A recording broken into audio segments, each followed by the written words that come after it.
અમેરિકામાં રાષ્ટ્રપતિ પદની ઉમેદવારીનો જંગ રસપ્રદ બની રહ્યો છે અને ત્યારે અમેરિકામાં પણ ચાલુ વર્ષના અંતે રાષ્ટ્રપતિની ચૂંટણી યોજાવાની છે, જ્યારે નિક્કી હેલી પૂર્વ રાષ્ટ્રપતિ ડોનાલ્ડ ટ્રમ્પ માટે મોટો પડકાર બની ગઈ છે।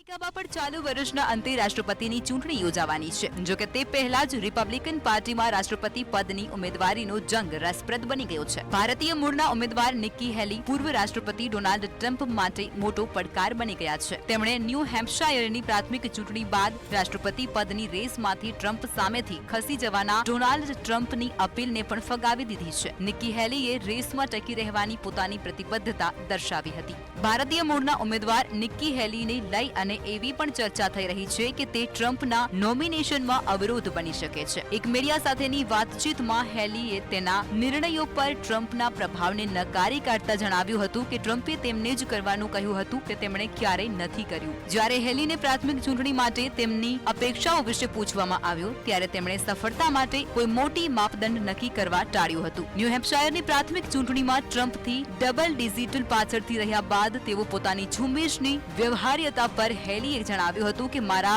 ભાગ્યના હિસાબે મને વધારે પોઈન્ટ ન મળ્યા, પણ મને લાગે છે કે મેં અન્ય ઉમેદવારો કરતા સારું પ્રદર્શન કર્યું છે। બ્યુરો રિપોર્ટ, મંતવ્ય ન્યૂઝ।